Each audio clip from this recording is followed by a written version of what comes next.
Hey everybody, welcome to Chris Anderson Comics. I have a very special guest today, Dave Praetorius. How you doing, man? I'm doing great. Happy to be here. Awesome. So this is your comic book gene pool episode. Yes. These are the episodes where I ask cartoonists to talk about a book that got them into comics or inspired them in some way or inspired their style in some way. Just, kind of anything that really psychs you up. And you picked Paul Pope's Heavy Liquid. This is a great one. Yeah. This is probably my favorite of Pope's work. It wasn't until one of the very first, I had James Edward Clark on here before, and he wanted to look at 100%.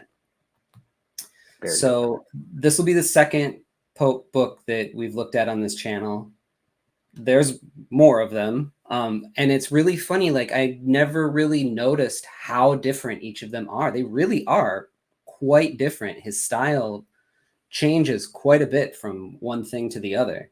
And I think that this particular book is the sweet spot for me. I think so. Yeah.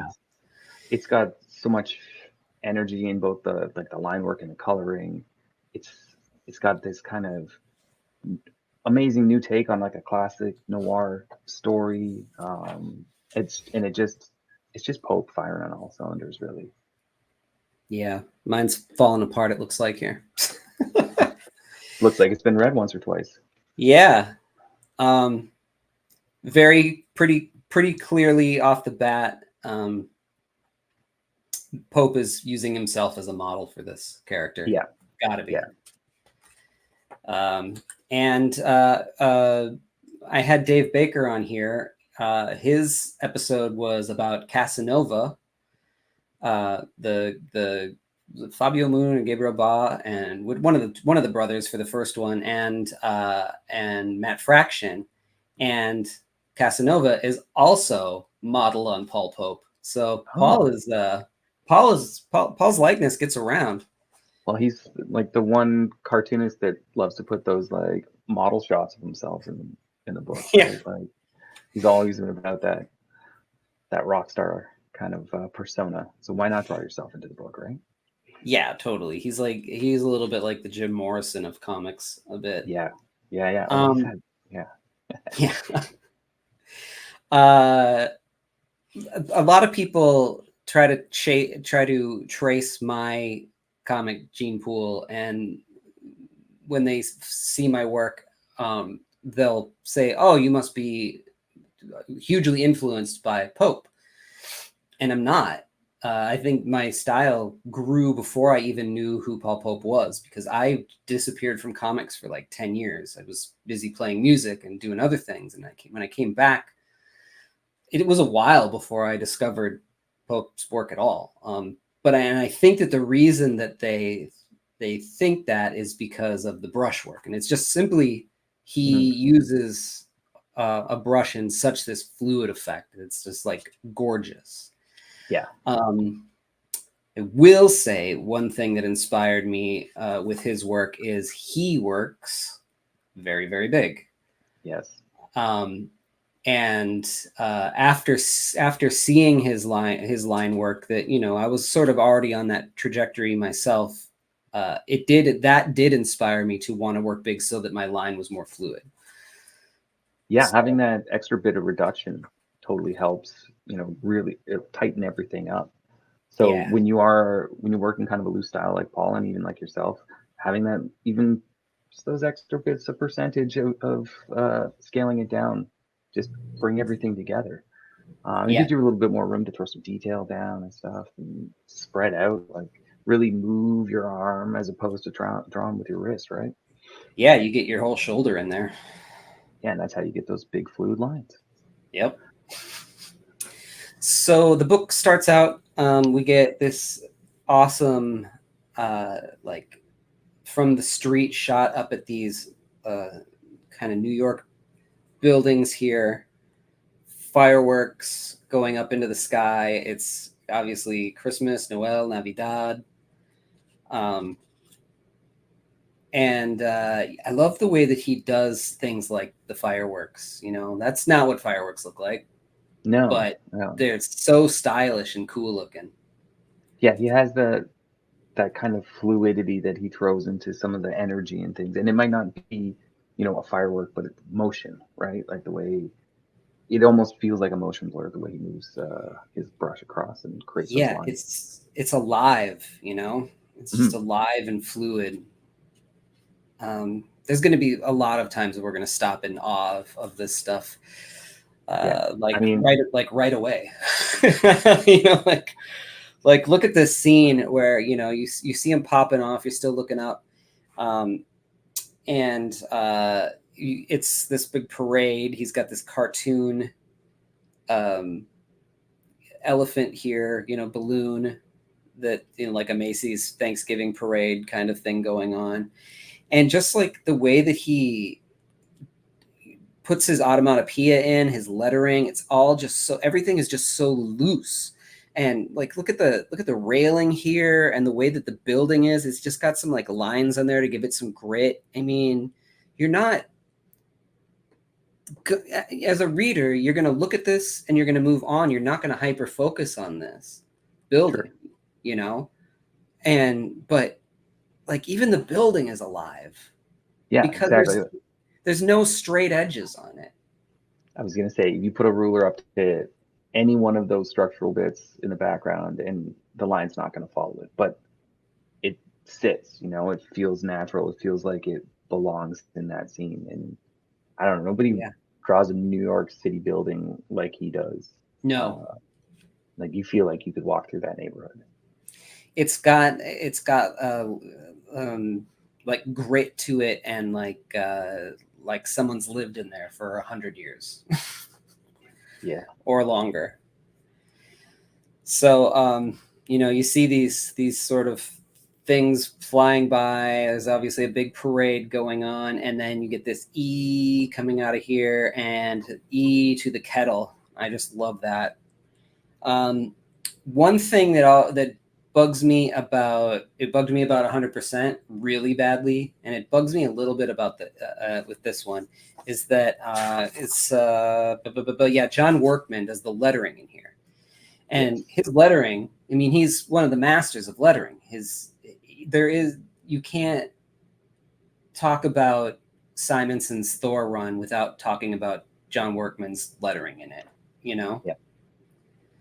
but the But I problem the problem is his lettering is great, but sometimes you'll get this automatopoeia that is like hand done by Pope, and then sometimes you'll get it that's digitally popped in by Workman, and it yeah, just bothers the I shit out of me.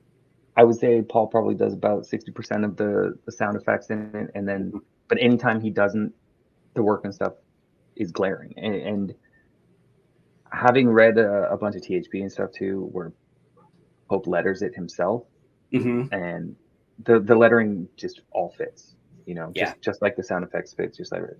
And it's Workman went with something like really mechanical in nature for the lettering in this, and it really kind of clashes with the art style. And Mm-hmm.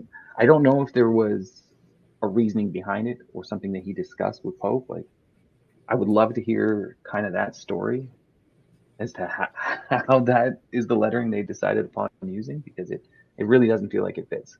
And I think that as we go through, you'll see, like, I think that Pope maybe drew all the balloons in too, because there's some that have just a massive amount of negative space within the balloon. Like the lettering is Mm. very narrow and tall on this big wide balloon that he'll put in there. And Yeah.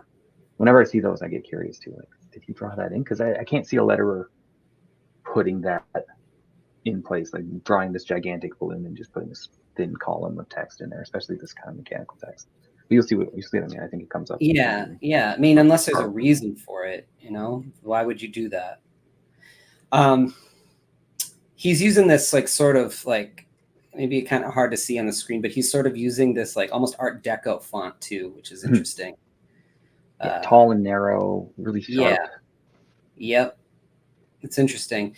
I love the angles that he picks too. Like he often does this sort of like almost wide lens down shots where things are bending, you know, where you can sort of see the tops of things, but also the floor at the same time, or the bottoms of things, but also the floor at the same time. It's interesting choices. He'll distort the perspective and give it that fisheye lens, and even that middle panel with the balloon coming through and seeing it through the window.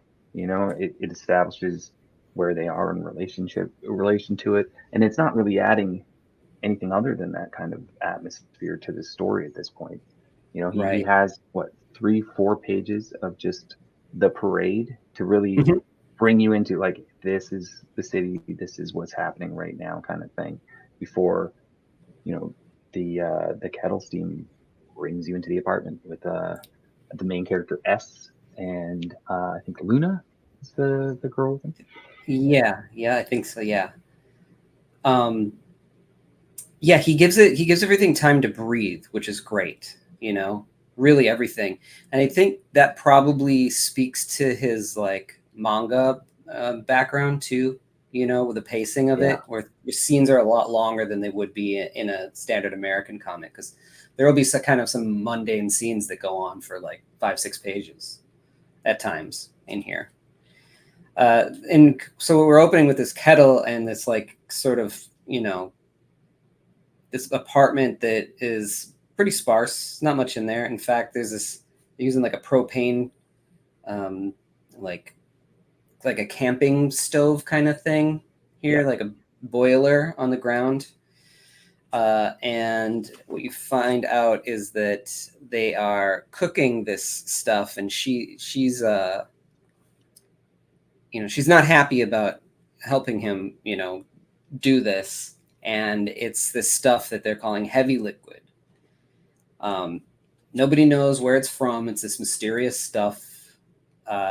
It's like an alloy of some kind. People say it's from aliens. People say that it's from, you know, like the government invented it. But regardless, it's like almost like a myth to most people. And it's one of the most expensive things in the world. And they find out that if you cook it, you can drop it in your ear and it'll become a drug. But if you don't cook it and you just touch it, it will disintegrate you. So super caustic unless you've cooked it. And they, for some reason, decided to try that out and found out that they can get high off of it. Right. So, you know, this is a very precious thing. Why do these two have it? Well, this guy here, what's his name? Luis. Yeah, Luis. He was, I guess, like a mentor to them, sort of. They were infiltrating this place, and they were able to get out of it, out of the place of nefarious people with a whole shit ton of this stuff. It seems, as it goes on, like more than anybody, like everybody's very surprised at how much they have. So they got a lot of it. Yeah. And of course, because they did that, Luis gets killed, you know. And so that's why she's so upset. She doesn't want anything to do with this anymore. She's going to help him this one last time, and she's out of there. And then he's got to figure out what to do with it. Yeah. I love the color in this book. Yeah. I needed to point that out, especially going from that last page. Whenever you see flashbacks, he's using just red. Yep. Just the whole panel is just flat red. And so whenever you see that kind of come up, like, it's a theme throughout. And it's just clever usage of it, right? And balancing that with just kind of bluey purples for all your cool colors, and then these pinky reds for your warms. And that's it throughout. And depending on the scene and the action or the mood, they'll drift from one to the other. And it's so minimalist, but it works so well because his art itself is so textured that you don't need to add a ton of color to it to make it work, you know. Yeah. Lee Lowridge did the color separations, it says on this. Oh, and Shelley Bond was the edited Yeah, it. she was a series editor on that. Yeah, so maybe she knows the origins of the lettering. You know, she might be someone to talk to on that. She would. She would. Okay, good call. We'll find out what that's about. Here you get a good shot of the lettering, how it's sort of like you know, Gothic, or not exactly Gothic, but you know, its Yeah, shape. and when it's bold like that and big, I find it actually works a lot better than just the regular dialogue, because I don't Yeah. know, it gets hard to read sometimes when it's very small, but big like that Mm-hmm. works.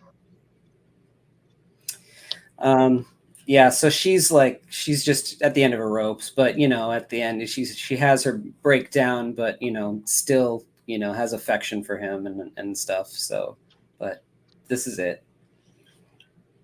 Again with his just incredible buildings.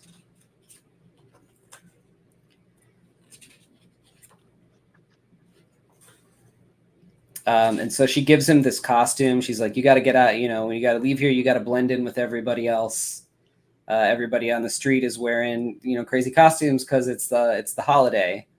The big parade. Uh, and this is the near future, also, by the way. Yeah, it's I think at one point they mentioned like 2076 or something like that. So 2076. Okay. yeah, so like maybe like 50 years in the future from now. When this was written, which was like late 90s, you know, it's more like 70 years in the future, but Yeah, it's interesting because late 90s, you know, not everybody had cell phones yet. I mean, they were around, but they were still pretty much bricks, and not everybody had them. And so there's like certain little things like that. Uh, and you know, there definitely wasn't an iPhone, and there's little devices that are sort of like iPhones in here and stuff. It's kind of funny that we're not that far away from the 90s, mhm. but in many ways, when people were trying to like guess the future, you know, it's funny when they're like, this device that you can find information on, you know, like Yeah, and it's interesting having just reread this a few nights ago. I didn't even notice that nobody has cell phones in this, you know, and yeah, it didn't seem odd to me at all. yeah, Even though it takes place in the future. I kind of like that, especially for yeah, the type of story. You know, when you're working with sort of a noir mystery kind of thing, having that instant access to all information in the palm of your hand kind of makes it harder to follow a mystery. yeah, that's So, true. or even the communication devices, like, well, a big part of the plot of this is that he has to find somebody, and Yes, the way that he does it is very futuristic in and of itself. Um, but it's not through just like Googling her, yeah, you in know, Google, I like, or mean, trying looking to up on find her on Facebook. Facebook. Yeah, exactly. Yeah, it's wild, it's wild. So he's out of there, he gets in this cab, but you know, he immediately takes off the mask, you know, once he gets into the cab. And as he's going down the street, oh, they put it in, by the way, they put the heavy liquid in this like rat poison, Yeah, empty that's right. rat poison canister for like spraying rat poison. And so this is a very chatty kind of taxi driver in there. And as they're going down the street, a car pulls up next to them. These guys with these crazy masks on. It's got like a Devo hat. This one's like Yeah, a devil. And yeah, and they're like, I can't believe it. It's him. It's the Stooge. I keep calling him the yeah, Stooge. yeah. That's I think it read in the intro of the book because he does that character page at the beginning. You know, Mm. he breaks it down and he Oh talks yeah, about yeah, yeah. how you call him S and S is for Stooge. Like, why have a name when a letter will do? You know, Right. it's just kind of what he's known by. And then yeah, these guys, these are the clowns. This is who him and Luis stole the heavy liquid from. So by Yes. happenstance, they end up in cars next to each other on a very busy New York street while a parade is blocking them in. Very bad luck. Um, so they're like, you know, heavy traffic in here. So this guy gets out, and this Picasso-headed character starts coming forward. And I love that mask. That whole saunter that he has as he's walking through the cars is just, I love it.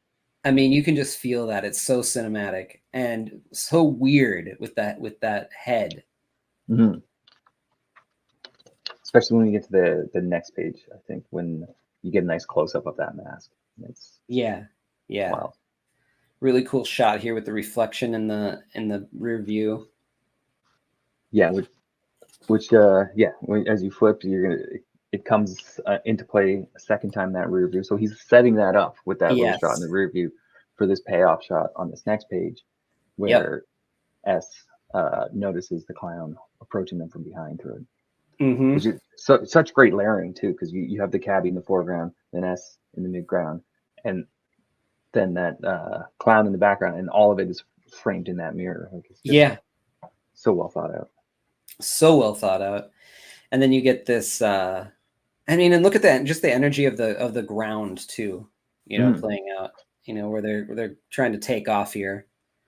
And yeah, you get a nice close up of the guy's face, and they take off, and the cabbie's like, I didn't sign up to, I wasn't prepared to risk death for a fare, he says. So he's like, it's fine, you can take me out here. This is an interesting panel here. Check this one out. Like, I'm always, I hate drawing cars because I'm just always afraid that I don't have the like the lines down right, the curves and everything. And when I look at this book, which I look at it often now, it always reminds me to stop giving a shit.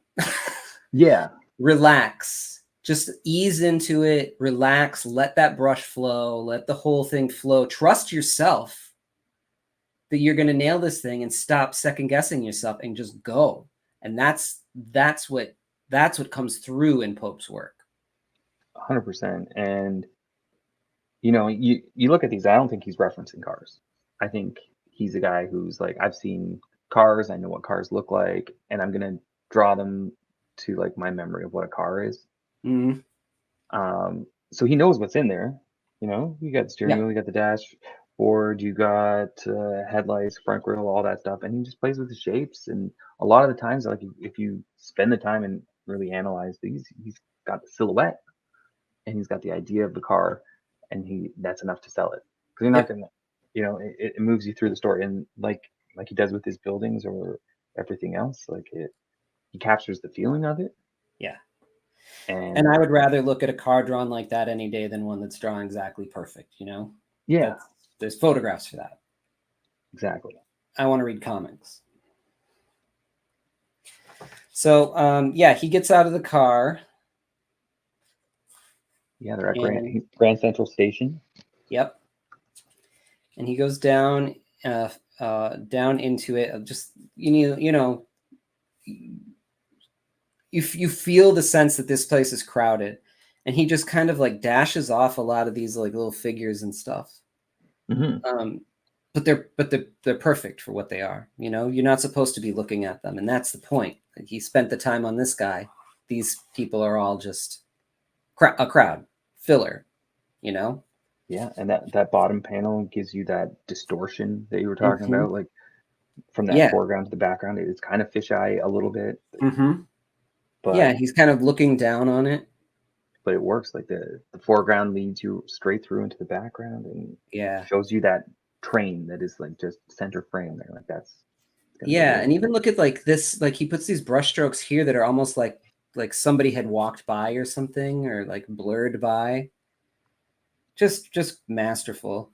I always love a good shot of somebody going down levels.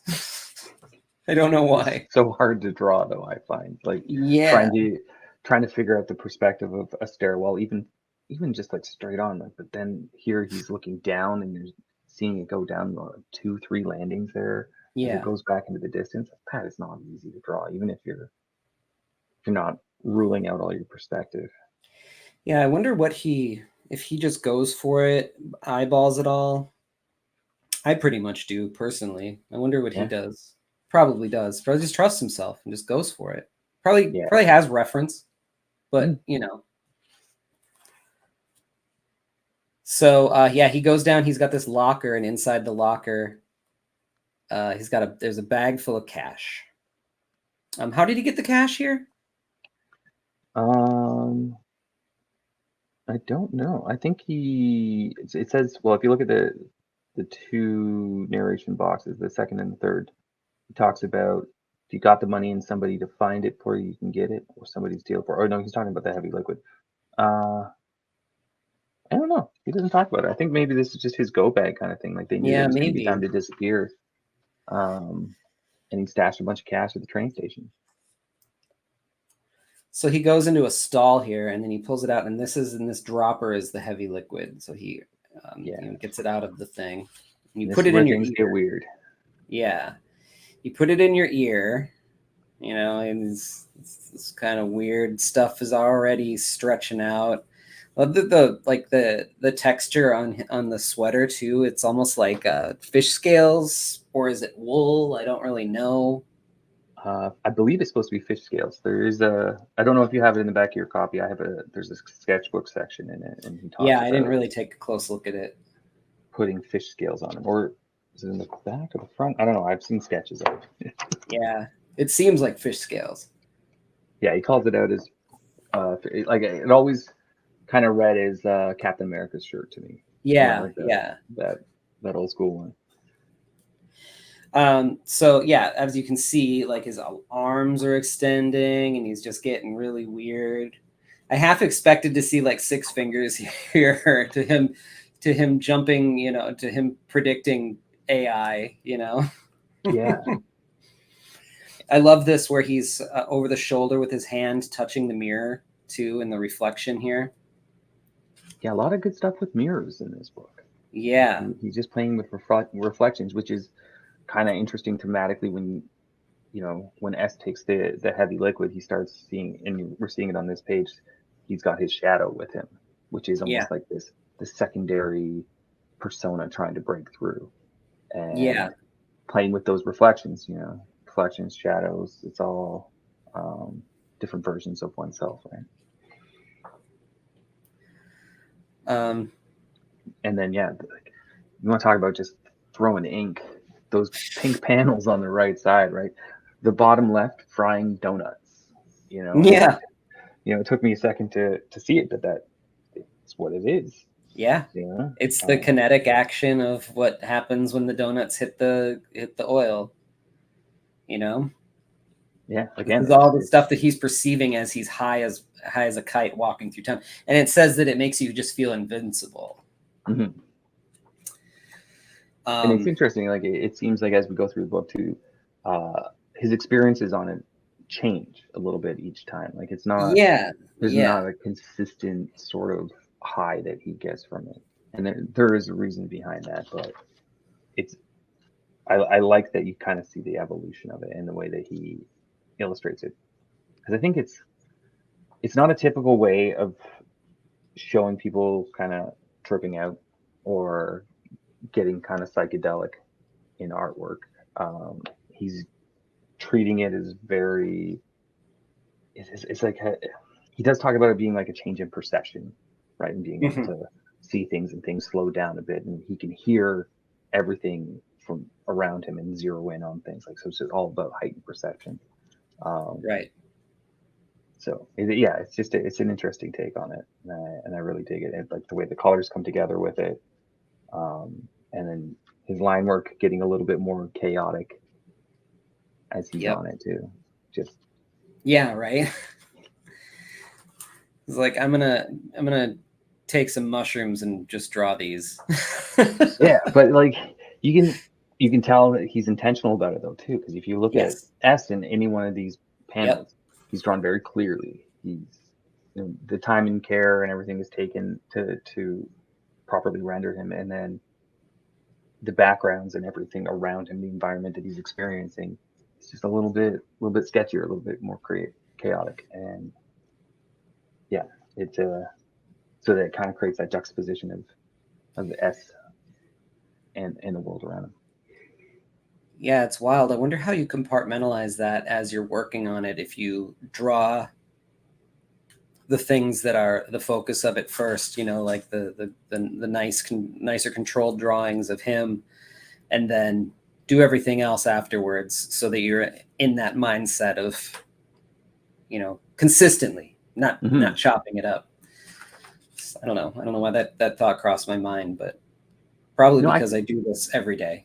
Yeah, exactly. And I feel like myself, I would need to kind of separate them as well. Especially, you know, when you're inking, you start getting into maybe not so much a robotic thing, but it is kind of more muscle, and you're just kind of flowing with it. If you had to switch between, you know, controlled lines and then going wild in the same panel within a couple of minutes, it might be a little bit jarring, and you might see some spillover from, you know, that controlled side or that chaotic side. And you might lose what you were getting here by the time you get down to here, you know, if you're stopping and starting. Exactly.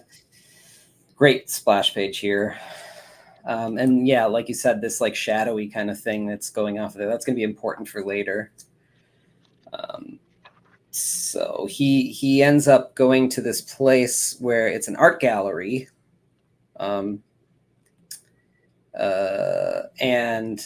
know, he sees the receptionist. You see this bug here. So I think the bug is acting like a satellite or an antenna. Yeah. Okay. Because they do something called threading. Yes. How, you know, it's essentially the like heavy FaceTime. liquid futuristic version of what we're doing here. Yeah. So he goes to the receptionist, and they're like, he says, I have an appointment with Mr. Zhao Su. I think that's how you say that. And then they say junior or senior. He says junior, the artist, the bronze caster. So there's an older and a younger of this family. Goes in, and you see these sort of like old, they're in Chinatown, I think, right? Yes. Yeah. So this old like older group of Chinese men, and then this young guy kind of comes in from the back area here. I love this shot of her coming in and him in silhouette, and then the reverse of it. It's just this sort of like everything stands still moment. Mm-hmm. And just that arm in the foreground too, the way that, like, it's so distorted, but it just frames the panel. Yeah. It looks like it's not really proportionately correct, but it looks right within the scene. Yeah, it's because everything is just so fluid, you know. It's like he's like pretty brave to stretch and squash and do all this weird stuff. Yeah. To in service of this like bizarre story. I wish that I could capture things like that, but you know, that's why he's a little bit of a genius. Yeah, he's got this, and maybe it's because of what I was listening to when I read it the other night. But it's kind of visual jazz, you know. Across the street from my apartment, we have a jazz club, and they were playing the night that I was sitting and reading this in my bedroom, and I could hear live jazz off, and it just fit so perfectly with the aesthetic of this book. You know, the kind of noir themes, the kind of improvisational sort of line work that he uses, just all really flowed well. So listen to jazz when you're reading this book. That's what I'm trying to say. Yeah, that's probably a good idea. So he goes, and they go in the back, and you know, he just met this guy, you know, somewhere. He's trying to offload this stuff, makes some cash. He pulls the stuff out, and he's like, yeah, I want to talk to you. There's this guy who wants you to do something for him, and he's going to thread in, and that's what this FaceTiming is called, threading, like we said before. Yeah. And so here's the kind of satellite thing, and they just start talking about it, and about how you can mix the heavy liquid with other alloys and use it to make sculptures. And this guy is called this guy that wants to talk to him is called the Collector. Yep. And he wants this guy because before he was infiltrating gangs, his whole thing was he sort of was like not a bounty hunter, but he was like he could track down people. Yeah, he was someone who finds people. I think they just referred to him as like a finder or something. Right. Yeah. And so like there's this little thing made out of the heavy liquid that, you know, he just wanted to kind of show him how it goes, how it is. And so they go in and he says this guy is super rich and he wants him to find this particular sculptor who hasn't been seen in a while. She just kind of went off the grid, but she's the best that there is. And he hears that name and he's kind of like, we find out that he has a little bit of a past with this sculptor that he's talking about, but he doesn't know where she is either. Yeah, he hasn't seen her in years. So your copy jumps right into the next issue without any sort of transition. I've got like cover to the next one, and then this is what I was talking about right here. Here, let me pull that up. Breaking down the fashion there. Oh yeah. And okay, you know, it's the fish scale shirt. Very cool. So yeah, and then the clowns and stuff. Just these great quick sketch designs. Yeah, that's cool. You know, love that mask. That's in the back, or do we have different issues? This is in between issues. So this would have been, I think, the back matter of issue 1, and then it breaks down all of the items of clothing that they're wearing, like it's some sort of fashion magazine. So I don't know if that shows up in the back of it, or you have even a little bit more. No, there's other stuff in the back of mine. Yeah. By the way, yours, show everybody the cover of that. Yeah, you got yours signed, which is pretty cool. Yeah. Yeah, proud of that. Oh, and look at even his tie has fish scales on it. There's a theme. Yeah. I don't know what the deal is with the fish scales. Like, if it's just, something he likes drawing. Yeah, sure. Or if it just meaning behind texture. It, you know?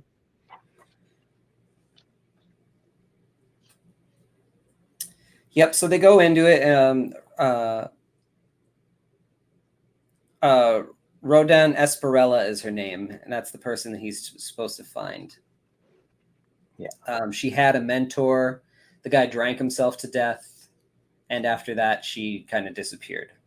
Yeah, and she's considered, like, by the Collector at least, to be the greatest living sculptor in the world. Right. And so he wants the greatest living sculptor to do a sculpture with the most expensive substance on the planet. Yeah. Right. And they kind of talk about, like, when you have that much money, the only thing that you want are the things that you can't have. Yeah. Which made me think, oh man, like with my meager amount of money, is that why I want like all the IDW artist editions? Or whatever, like, or like, oh, that really rare comic, like I have to track that thing down. Why do I have to track that thing down? It's because I can't have it. You can't have it. Yeah. Because if you could have it, it wouldn't be enticing, it would just be something you could just pick up and take anytime you want it, right? It made me rethink the psychology of that and how I have to keep myself in check now and think about that all the time. Yeah. So like he's gonna pay him in a little bit of heavy liquid. That's what his payment is going to be, because the guy is sort of getting addicted to it a little bit. I think very much he is. Yeah. Kind of like he doesn't go a day without it if he can. Right. And it's easy. It's harder to come by than money. Yeah. Because it's so rare. It's very rare stuff. I don't know if the Collector knows that him and Luis had stolen as much as they did. you know, or was he selling it to them? He was selling it to them. Right. Okay, but keeping some for Yeah. himself. That's right. Yeah. Right. So here he is back at his apartment, sitting outside the window smoking. Another great shot of the tenements and stuff over across the way. And that one with him top right, if that's not a Paul Pope self-portrait, I don't think I've ever seen one. No, right, exactly. Yeah. Like that is such a Paul Pope shot. Yeah, it's like somebody was out on his stoop or on his fire escape and took a snap of him. Yeah. Yeah, it's so good. And this is when he gets into doing what his job kind of thing, where he's using, I forget what they call it. He's a Johnson lens. Yes. And so he's able to basically surf the net, and this is his version of Googling and searching for somebody. Right. Is digging through a ton of data, but it's all on a lens that just sits on his left eye. Yeah, and they kind of like to represent it as sort of these abstract pink things, but there are words in it and stuff, or letters anyway. Yeah, it's mostly gibberish. Yeah, and so he's sort of having his drink in the tub. And yeah, he just kind of sits and searches for a few days while I think the clowns are closing in on Luna, who has yet to skip town. Yeah, so she was supposed to go like to Puerto Rico or something. Yeah. Right? She was supposed to get out of like the country, basically. And so yeah, here's like a really cool shot of the city at night. So this is back at the room that they were in originally. So this isn't his apartment. And you go down into the alley. Great shot. Yeah. And then again, excellent use of color too. Just all the blue on the side and then the pink right where to draw your eye in, yeah. And then they're white. Yeah. So these are the clowns are back here. So you got the Picasso here and everything. So she's back at the place, and what is she looking for? I think she's just packing up and getting ready to go, saying she should have been gone hours ago. Yeah. And they climb up the fire escape and they get in, and they try to come after her. She kind of puts a screen down so they can't get in, and she puts something in a cupboard here. You can't really see what it is, but it says click. I think it was already planted there. She talks about how Luis had some, I think, backup plans or safety measures or something like that. Right. So they come in. They finally break through. Come guns ablazing. I love how it turns pink here when the heat is on. And she's running down the stairs. She's got a duffel bag full of her stuff. They think that she has the heavy liquid, but she does not. And you see eat, and then you see that it's like a bomb under there and it explodes. And I love this part where it's like bright red, boom. The sky is getting like, kind of torn apart here, or at least blown through the air. But the next one, you just see this, and we're so far away that there is no sound effect. Yeah, you go from being right in the middle of it to what you would have seen on street level, and it's And here's what we're talking about with like the workman like lettering too, instead of just the regular lettering. It's just kind of just feels weird. Yeah. There's some other places too. Yeah, oh yeah, for sure. That's not a little bit more glaring. Yeah, that's not even the most glaring spot. So yeah, the apartment building has gone up, and there's like people looking in, like, what the hell's going on, And she's about to get out, and he's like, "Young lady, did you hear the fire? There's a fire on the roof." And she's like, "Haha!" And she pulls her bike out of here, and she's like, "I gotta go." And then the clowns start coming down, and she's like, these guys like, "Hey, there's a fire," and they're like, there's this moment where she's like, just got to get out of there. So she, says, "To hell with you," and she takes off. Cool bike. Yeah, this like weird fold out bike thing. She takes off, and then we got this moment where this like semi kind of thing is coming towards her. And did Paul Pope predict e-bikes? Because there's no real pedals on this. There's no chains, and there's no like motor sound. She just flips it open and starts going, right? And that says to me that's an e-bike. It feels like it. I love this foreground figure too, like mostly in shadow here. It's great. But yeah, like you get this big honking here and this E sound. And all very clearly drawn on the page. Like, exactly. And whew, she just misses it. And she's like laughing. She got away from him. Yeah, so we know that Luna made it. She's safe. She's going to continue on. Yeah, and I think that's the last time. Is that the last time we see her? I think it might be. Yeah, so she's scot-free now, I think. Yeah. Like, come on, how awesome is this just lounging picture of the folds of the couch and the foreshortening on the feet and stuff. But anyway, they gave him this little fucker. Yeah. The collector gave it to him. And it says, "This hot rod makes my old rig look like Kool-Aid." So it's like a thing. This is like basically an upgraded version of the thing that he was using to find her while he was sitting in the bathtub, right? Yeah. I think this is, a really cool little modem, little router or something like that. That lets the little fucker. You can even read DNA strands like a book. So yeah, you can see the little flash in his eye that he's using it here. All the little cool squiggles, the way that he draws this stuff. So yeah, he sees like the moment that it happened. He's saying that he saw that the place exploded, and that Luna's neighbors did her a favor and kept quiet.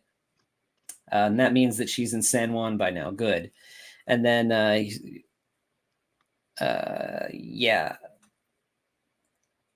Yep. So he's just like been wasting days here smoking and trying to figure out what's going on. In fact, he burns himself. And then he's staying at the art gallery in Chinatown here. Yeah. And so the guy who was his connection there, the bronze caster, they go out to breakfast. And I don't think a whole lot happens in this scene here. I think they just talk about the job a bit, and then he's trying to figure out where she is, and I think it's around this time that he kind of realizes that he could talk to, I think she was a mentor of Rodan's, and he decides to, as we go like a few pages deeper, he decides to go and drop in on her instead of going back to his hotel. Right. So here he is. He's like at this woman's place. This woman was close to the girl, the sculptor that he's looking for. And there's just a while of exchange. He talks about how this is an old building and the elevator takes forever. And he gets up there and it's like an empty floor that he was told to go to. And all of a sudden these crazy robots come busting out of the door. And it's just like a couple pages of him just struggling with this like spidery mess of Gillette electric shavers. Yeah, right. With legs. Yeah. And these things are really cool though. I love this face on him too, by the way. Yeah, great expression on that one. And even the one on the right-hand page at the top, as he's just kind of getting pulled down by them all and swarmed by them. Just awesome. You can and then feel the tension. Turns out that these robots are being controlled by this little girl. Yeah. Who has a mother box. And is also, I guess, a pirate, because she keeps calling him a landlubber. yeah, she's like some sort of yeah, like just kid like playing, but she controls these robots. Yeah, silly landlubber, and this mother box is crazy. I love just like the Kirbyisms on it. You know, I guess this is what controls the robots. Yeah, I think so. And so they pull him in. Look, they've just got him. Like, there's no getting away from this thing. They're controlling him like a puppet at this point. And she I've got pulls up this like another. camp Oh yeah, stool. sorry. I Oh, got what do you another got there? break here. So Yeah, let me pull it. that would have been the end of issue 2. This page Oh, here, and then this is where you break into 3, and just it's more of these just flat red. yeah, Beautiful. yeah. The white eyes on these things are white lights. That's cool. Really cool stuff. And then he kind of breaks down with his like maps and stuff. I love all of it. Like Oh I'm a yeah, graphic designer by day, right? So all these little design bits that he throws into his books, so worth it for me. Like yeah. I love just I don't reading have into that. those things. Wow. All right. So they pull him into this place, and it turns out that this was the girl who's working for the woman that the person that he's looking for is, friend. Yeah. This older woman, and she recognizes him after a moment, because we find out that the woman that he's looking for and he were a couple for a moment. She's got these sort of memories things because the man that she was apprenticing to, who died from drinking, and she were I guess they were lovers or just really close or something. And so these are sort of like memories that you can record. And so she just has a few, and in that memory, there's a picture of him when he was younger with her. And so he kind of tells her why he's looking for her, and she's like, "Oh, are you really going there because this boss told you to, or are you actually working for the boss? Here, talking about himself, like, you want to find her. You don't even care about that the boss, the collector wants to find her." And so she basically tells him where she is. Yeah, because she knows that as much as he's doing it for the job, he's doing it for himself as well. Like as soon as he heard that name, he knew he needed to find her. And I think this is where we're gonna see. This is some very obvious, not Paul Pope sound effects on this next page with the reactor stuff in the background. Like that scene, it's too uniform to not be a font. Yeah. Reused over and over again. And I think as it goes on, there's more and more of those. Even on the following page, that sound effect continues. Yeah. So he talks to the collector. He says, "It's late. You must have news to be bothering me this hour." He's like, "I found her. She's in Paris." Yeah. And then we cut to there's the sound. There's that sound effect again here, and we'll see these sound effects here and there that just they don't match the artwork. But I digress. We cut to a new character here. It says Park Slope 7 fork tuning, and then like on the back of her jacket, she goes into this place. So she's on like this thing. It's like a phone, but maybe it's a phone. I can't really tell. But it has a long antenna on it. So, that's where we're at, where, in time. I remember those like Nokia phones that you could like click and automatically start talking to somebody, but you had to like pull the antenna out. Yeah, so she's basically this future's version of like a live streamer. So she goes around and she's getting stuff on. I think she talks about getting it on camera. Got the cameras. Yeah. And that goes out to like the threads or whatever, so that they can. It's all just kind of the internet, basically, right? And it is. It's kind of like predicting YouTube or like TikTok or something. Or like Instagram Live or something like that. It's pretty wild that he kind of nailed that. So she goes into this bar and starts talking to these girls, and they're talking about how, this boy's in for it. They don't really say, like, he's none the wiser. They don't really say why they're like taking a look at checking this guy out, do they? They do. They talk about him. They call it like a hump and dump.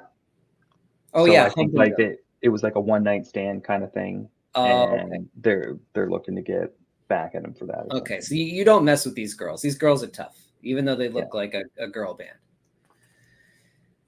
band. So they're kind of like just sitting around, and they've got there's this girl here who is it's like their first time with them, and she's like the sister of someone like in the gang, I guess. That's exactly what she is. So we cut to, these are the clowns without their mask, right? I think maybe. Yeah, because there's Picasso's mask. Right. Yeah. Okay. Yeah. And the skull mask on there as well. And they're just basically talking about how they got to get this guy. There's a picture of him here. It was like moments ago. We got to get him. Like, it's costing too much, and boss is tired of it. Yeah. So they're searching for S because they know he took the heavy liquid. Yep. And so they kind of step out of the restaurant. They're going to go back and try to find him. And you get this kind of guy clacking down the street. We don't know who this guy is yet. There's another new character. And he's just sort of the suit at this point. You can tell that he means business just by the way that he's dressed and the way he carries himself. He feels like almost like an agent from the Matrix or something. Right. He doesn't seem like he's the kind of guy that's going to rush into things. He takes his time. It's like that slasher movie villain that will just keep walking behind you and he'll catch you eventually. Yeah. So this is the hotel that we opened the book with, right? Mm-hmm. So he's signing into the hotel, and they call him Mr. Cross. He just puts a cross there. He goes up. Yeah. See, there's like blood splatter or something from on the stairs. I don't know if that's from like the explosion that happened earlier or what happened there. But anyway, S goes back, doesn't know why, just wants to go back there and get high. Keeps saying how stupid it is. He says he's got the room till the morning, and he doesn't want to do the black milk at Xiao Zhu's. So yeah, he doesn't want to do heavy liquid. Right. Back at the caster's place. So he figures, I got this hotel room. I'll go back to it, even though it's probably dumb and dangerous. Yeah. So as he walks in, well, the clowns are in there, looking for him, and he's got the stuff. So they like a chase ensues, and they've got him. Like they start walloping him, and it seems like how can he get out of this, really? But he just keeps struggling, Yeah, he puts up a good fight. Yeah, and then of course you've got Mr. Cross, who's in a room like down the hall. Yep. Searching the security footage, trying to find him, and then boom! What the hell? He's here. It's him. He's like actually here. Yeah. So they're trying to beat it out of him, and like somehow he gets the strength to like check them and like close this gate on them. And Picasso has to step in. He's just kind of been hanging out until then. And he grabs Picasso by the head and just smashes it into the wall, and he takes off, and he just like goes into this room and runs past this door, and the girls are in this other room from the gang. Yep. As you can see, they have the bartender tied up now to teach him a lesson. Yep. Get it on camera. Yep. And he's like, does he go into the room? I guess he does. Yeah, he's trying to escape through the window. Oh yeah, through the window, right. And they're like, what the hell is going on here, mister? Like, what the heck? And they're catching it on camera, right? And then one of the clowns pops in as he's about to go, and you see the guy's like in a bathtub here, the bartender. Yeah, tied up. About to do something pretty bad to him. So the clown that gets him, and they start messing around, and he pulls out a gun, but oh no, the girls, they've got guns too, and they're not gonna mess around. I think she shoots him, like grazes his head here. Yeah. And she finally calms the situation down, but the girl, the other girl, is like, I don't want to hurt anybody here. Like, and they're like, oh, you're a wimp. And she starts crying, from the whole situation. They got him. He's tied up here, I guess, with they put some handcuffs on him. Yeah, I think he's handcuffed to the girl. Yeah. Oh yeah, he's handcuffed to her. That's right. Okay. Yeah, and the clown keeps saying, "I'm going to kill you, stooge," And so they're coming up. They're trying to find him, but Womp, this mysterious character, just starts taking him out. Now, it looks like he's like shooting them, but he's just kind of pointing his fingers. He's electrocuting them is what's happening. Oh, is that what he's doing? Yeah. Okay. He doesn't really talk about what it is until later in the book, but yeah, he says later in the book he talks about being all juiced up and that he could fry S in a second, kind of thing. So okay. This is that in action. So it doesn't really get explained till I think maybe the last 5 pages of the book. So their boss his name is Mr. Lynchpin. He's one of the underworld boss, and he says, what is he doing for Mr. Lynchpin? He says he was hired to snoop on other gangs, mushing in on cosmetics pyramid scheme, all a front. All they wanted was the heavy liquid. So he and his partner kind of pretended to be snoops like they were before, but it was all kind of a front to steal the heavy liquid. And he says he's got 14 kilos. Good God, how did they get so much? And he's just been the boss had just been collecting it for years, so he pretty much got the whole thing. And then as they're sitting there talking, the clown just kind of like all of a sudden freaks out. He's flips out and he's going to try. He just wants to kill him. Yeah. So they kind of like get on top of him and attack the clown. And meanwhile, he's handcuffed to this girl, and she opens a window, and they're able to get out and escape. And they jump off a fire escape. And this page is awesome. Yeah, it's just great pacing. And so, these girls are like really jacking this guy up here. Yeah, these girls are wild. So they escape into like a restaurant or a nightclub. Yeah, or something. It's like a bar, I think. Yeah, okay. And they're kind of just laying low while they lose everybody. And I think it's while they're hanging there and they're talking, he's kind of getting to know her, learning about her affiliation with the gang and stuff. And that's when eventually a couple pages later, Mr. Cross enters the club looking for him. Right. So they just kind of they're just kind of getting to know each other here. And then, yeah, he comes in and obviously knows who this guy is, and he's no one to mess with. But, you know, they dodge him. And then they are able to talk to the waitress, who takes them into the back with this guy who's able to use a blowtorch to separate them. Yeah. Breaks them out of the cups. Yep. I'm kind of picking up speed here a little bit. Otherwise, we're going to be here all night. Yeah, I think we still have like another issue in a bit left to go through. Just love the dead city here, you know, like that's how late it is. Nobody's out. Yeah. You know, otherwise he'd fill it with people.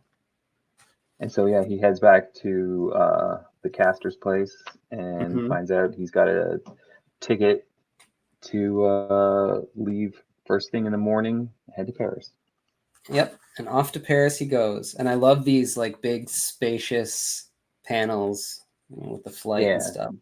The way he kind of established a scale in some of those ones, like just that top right one where the airplane is just this kind of smudge. Yep. It's flying through the sky, because he talks about too, like getting from New York to Paris in 30 minutes. Yeah, because they go up into the atmosphere. Yeah. He talks about the old days, how it took like 6 hours to fly across the country or something like that. Yeah, and he doesn't speak any French, so he's got a translator. His translating device, right? That's now on our phones. Exactly. Paul Pope is from the future. It's crazy. Great frame of Paris here. And you know, like he introduces us to Paris without even showing the Eiffel Tower. Yeah, but like in terms of the architecture of the buildings compared to the way he was drawing those New York streets, as soon as you see some of the wrought iron and some of the spires on the churches and things, it just, you know, it reads Paris. Yep, exactly. So he, I think, kind of figures out where she lives. This mysterious woman from his past who is also the world's greatest sculptor. It's raining. I love his rain. And the visible sigh on the third panel on the left page, where just that little puff coming out of his mouth as he's thinking about how people don't go to see the Mona Lisa anymore. They see a picture of Mona Lisa. Just that little exhale, you know. Yeah. Comics language that wouldn't play in like animation or video or anything like that, but you see it in comics and you understand it. So he gets to this area where the buildings are real close together, and he starts shimmying up parkour style here, which, you know, in the late 90s, I don't think that there was a lot of people talking about that yet. No, I don't think I learned about parkour until Michael Scott was running around the office doing it, yelling parkour. That was mid 2000s. Yeah. So he finds this skylight kind of thing. He looks down, and there she is. There she is. And you hear this pitter patter, and it's like the, you know, the rain falling on the roof, so she can't hear him up there. You know, so he's kind of trying to find a way in. He goes and opens it, but then something happens and it cracks and smashes, and he falls in, and well, so much for that. So much for sneaking in. And she's not too happy to see him. She is not happy to see him. Walks over and socks him in the jaw. Socks him right in the face. Yeah, here again is where like that would have been much better if that was hand drawn. But and so it just, they just kind of have this old lovers spat here, you know, and she's like, "Did Rita tell you where I am?" Oh God. And you know, he kind of you know, she says, "I've changed and you haven't. You still have those same shoes. You've got them resold, you know, like that's how much you haven't changed. You know, I don't even take sugar in my coffee anymore." Though you see her as she's closing the cupboard with sugar. Yeah. Like somebody who doesn't take sugar in her coffee. Yeah. She doesn't drink that much. And then he kind of tells her, like,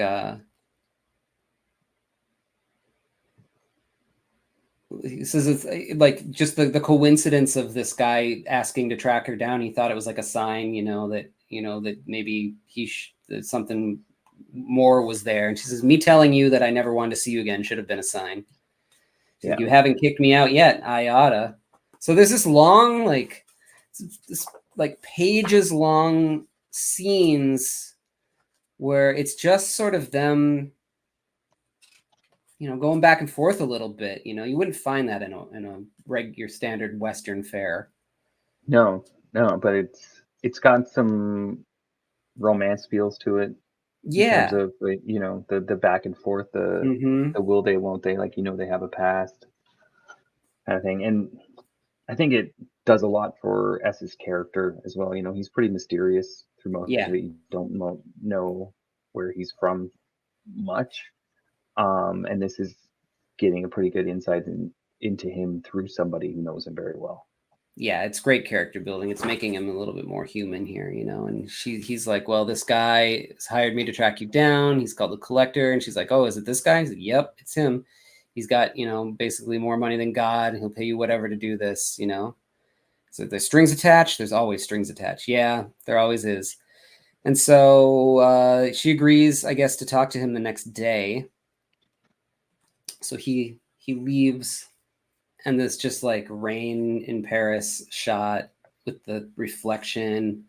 It's just not quite right. It's just like the brushwork is, again, just gorgeous here. Yeah, I'd love to see some of these originals too. Yeah. I know he does them big, and I would love to just get up close and personal with some of these pages and see how he put them together.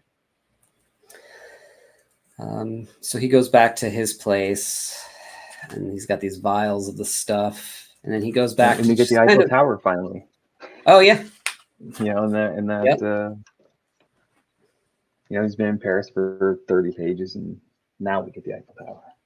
Yeah, but all this other strange architecture that isn't there around it was kind of cool because, to give it his futuristic kind of vibe.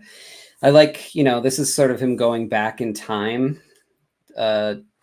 Revisiting things that we've already seen, but then also just bits about their past and how the girl that we just saw, the sculptor, and their relationship, she started doing the heavy metal, and she, around the same time as her mentor died, she started seeing like this double of him when she would be on it.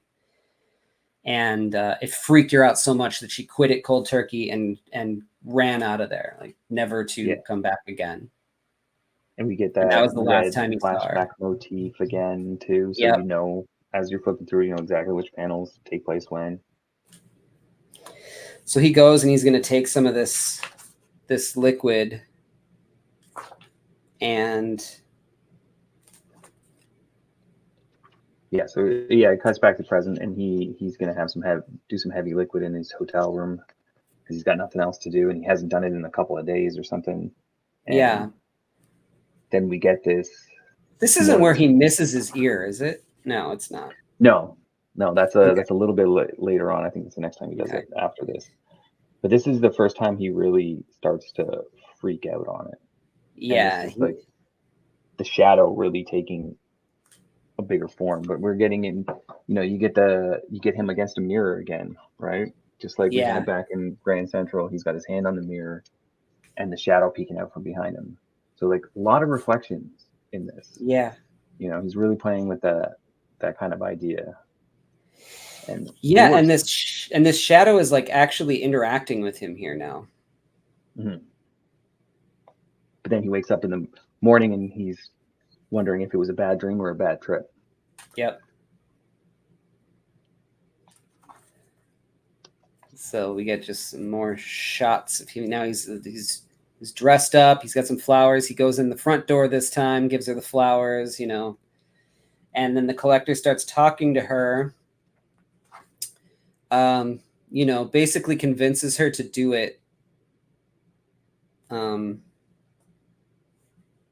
Which she does on one condition, which is that she never has to see S again.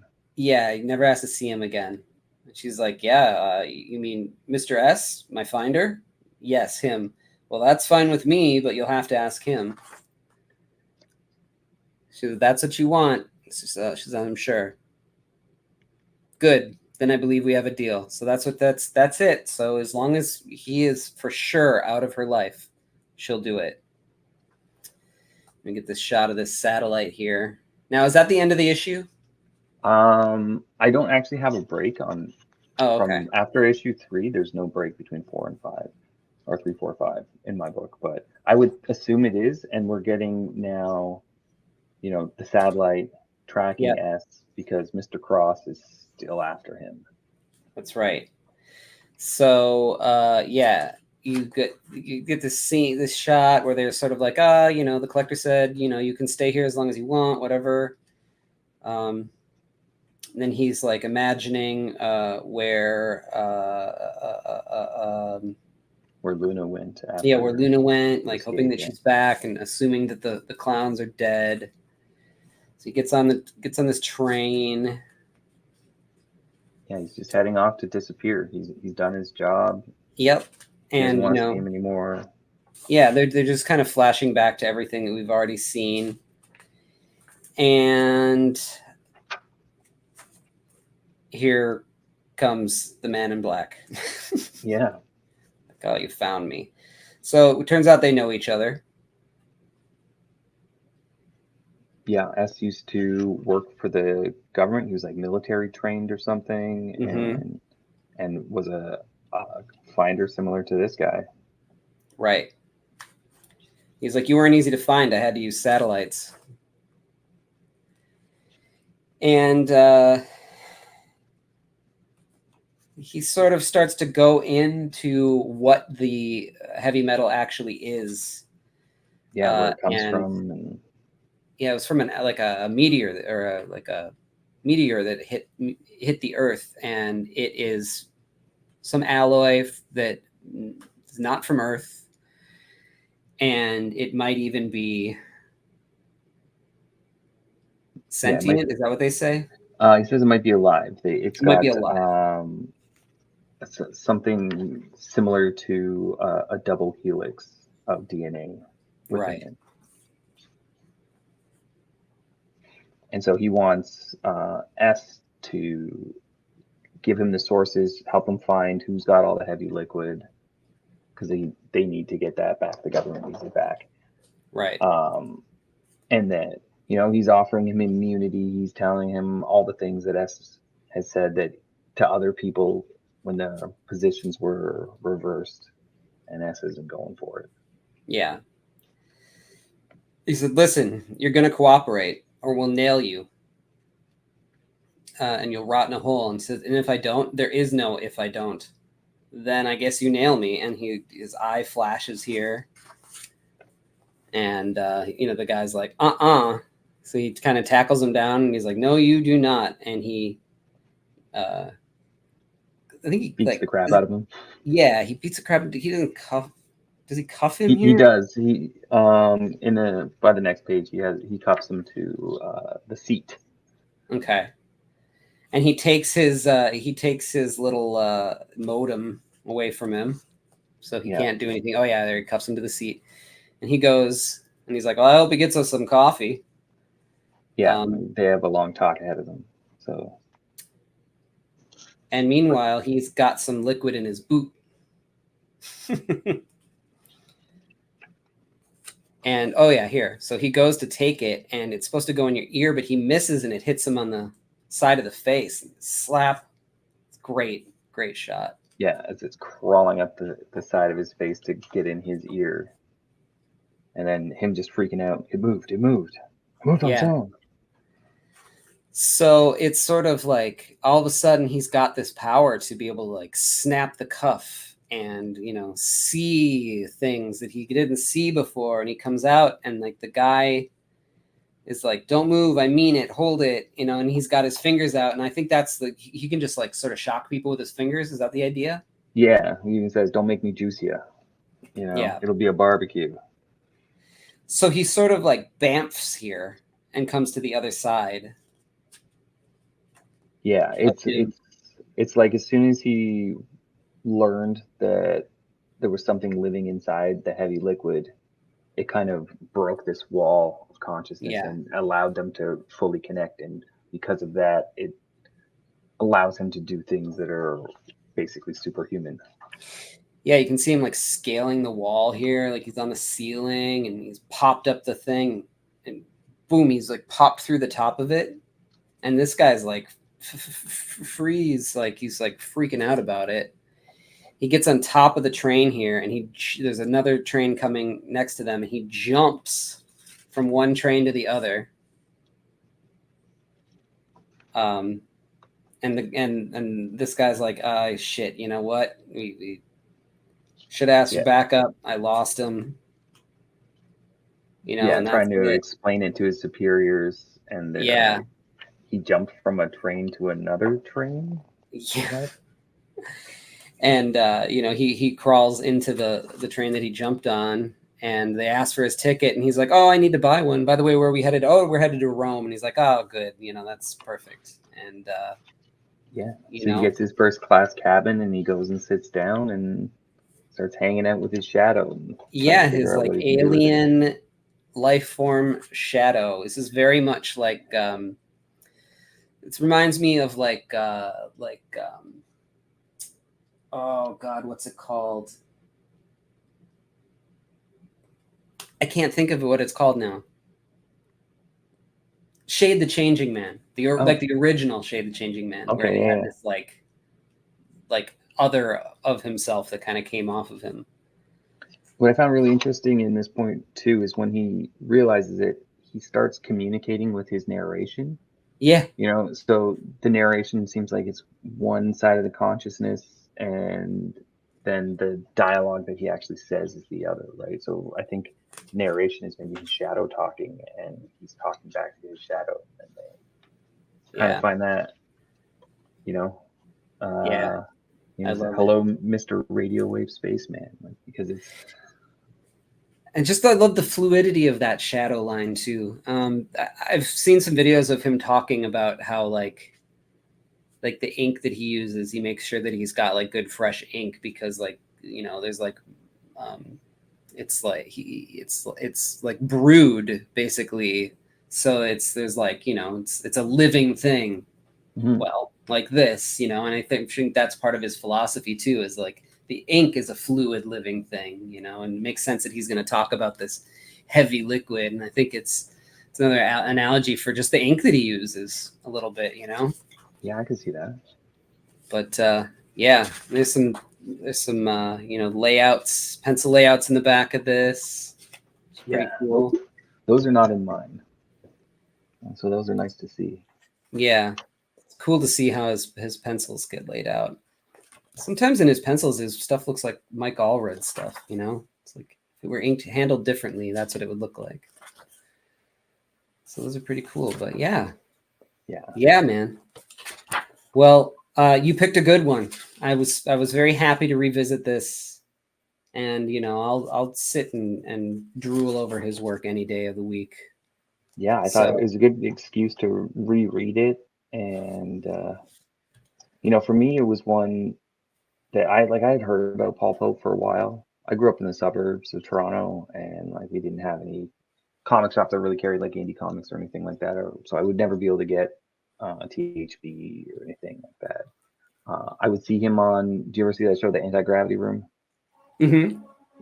It was like a sci-fi and Canadian joint production, right? So we had it here, and that was what really kind of introduced me to independent comics, and Paul Pope showing up on like one of their first episodes and seeing early THB, and that I was like, oh, this guy's doing something crazy and different, and I could never find copies of it anywhere. And it wasn't until I was in college and working at a comic shop in Ottawa that I stumbled across this and 100%. And those were like kind of my first introductions to him. And so this one, that was my gateway. Amazing. And the rest was history. Yeah. Awesome. Well, Dave, where can people find you on the internet? You can find me at Red Eye Draws on Instagram, and redeyedraws.com is my website. You can get my comics. Awesome. You can get original art. You can just see what I'm working on, connect with me. Yeah. Cool. Well, I'll put links to all that on there. And yeah, well, thanks for showing up. Thanks for coming in. And thanks for walking us through Heavy Liquid. Yeah. Thanks for having me. All right. Take care. You too. Join my Patreon to see my work before anyone else. Plus, score physical sketchbooks, mini comics, and commissions delivered right to your door. And reading my new books, Something Seems Off and Three-Headed Pigman, as they are made. Go to my website to order original art, commissions, and my books, Lost Angels, Spectral: A Showcase of Fear, Chaotic Neutral, and more. Gray Matter Drip, The Art of Chris Anderson, is available now from Cosmic Lion Productions. Here are the upcoming conventions I'll be at the time of this recording. And don't forget to like, follow, and subscribe. It helps spread the word. Thanks.